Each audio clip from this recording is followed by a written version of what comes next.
क्या इजराइल पर फिर फटने जा रही हैं ईरान की मिसाइलें? क्या तेल अवीव और हाइफा में फिर इसी तरह का हमला होगा?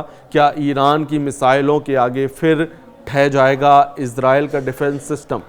इजराइल के पूर्व रक्षा मंत्री एविगडोर लिबरमैन ने कहा है कि ईरान इजराइल से बदला लेना चाहता है, इसलिए इजराइल को ईरान पर फिर से पहले हमला कर देना चाहिए। इसमें कोई शक नहीं है कि नेतन्याहू बहुत दबाव में हैं। एविगडोर लिबरमैन जिस तरह से ईरान को ललकार रहे हैं, उससे लगता है कि नेतन्याहू को कोई बड़ा फैसला लेना होगा, क्योंकि अब इजराइल में अंदर से ईरान से फिर से युद्ध करने का प्रेशर बढ़ने लगा है। लिबरमैन इजराइल में विपक्ष की पार्टी इजराइल बेतिनू के प्रमुख हैं। उनका कहना है कि ईरान को रोकने के लिए इजराइल के पास कोई और रास्ता नहीं है, इसलिए ईरान के परमाणु और मिसाइल ठिकानों को पूरी तरह बर्बाद कर देना चाहिए, और ये भी कि वो खुद मोसाद से कहेंगे कि ईरान में सत्ता बदलने के लिए काम किया जाए। लिबरमैन का दावा है कि अगर वो इजराइल के प्रधानमंत्री होते तो ईरान पर हमला कर देते, और नेतन्याहू को भी इस वक्त ऐसा ही करना चाहिए।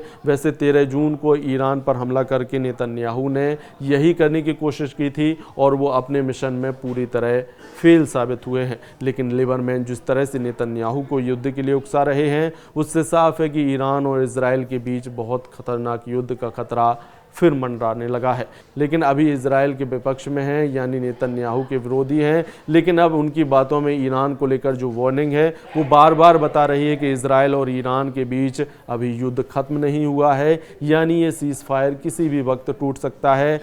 इजराइल के पूर्व रक्षा मंत्री एविगडोर लिबरमैन कह चुके हैं कि जख्मी शेर को छोड़ना नहीं चाहिए, ईरान से फिर युद्ध होगा। यानी इजराइल ये मानता है कि ईरान एक जख्मी शेर है और उसके लिए बहुत बड़ा खतरा भी। ऐसा इसलिए भी क्योंकि 22 जून को ईरान के 3 परमाणु अड्डों पर अमेरिका और इजराइल की जो ज्वाइंट स्ट्राइक हुई वो पूरी तरह नाकाम साबित हुई है। ये बात सबसे पहले रूस ने बताई थी, और अब इजराइल भी मानता है कि 400 किलो संबंधित यूरेनियम ईरान ने बचा लिया, और उसका दावा है कि इसी यूरेनियम से वो एटम बम बनाने की तैयारी कर सकता है। जून में हुई 12 दिन की जंग के बाद अब जुलाई में युद्ध का अलार्म बजने लगा है। ईरान और इजराइल के बीच इस बार युद्ध हुआ तो अमेरिका भी कुछ नहीं कर पाएगा, ये बात डोनाल्ड ट्रंप भी बहुत अच्छी तरीके से जानते हैं। ईरान भी बहुत अच्छी तरीके से जानता है कि इजराइल अपने फाइटर जेट फिर से तैयार कर रहा है। इजराइल के बहुत ही सीक्रेट एयरबेस से आए इस वीडियो ने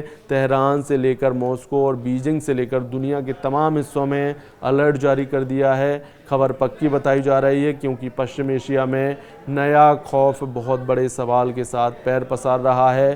क्या इजराइल और ईरान का युद्ध फिर शुरू होने जा रहा है? क्या हमला जुलाई महीने में किसी भी वक्त शुरू हो सकता है, और इस बार ईरान और इजराइल के युद्ध को कोई नहीं रोक पाएगा? क्या ईरान पर बमबारी के लिए डोनाल्ड ट्रंप ने नेतन्याहू का हथियार गोदाम फुल रिचार्ज कर दिया है? क्या जुलाई में नेतन्याहू की एयरफोर्स फिर एक्टिव होगी, और जो युद्ध जून में रुक गया वो अब जुलाई के महीने में सभी रिकॉर्ड तोड़ देगा?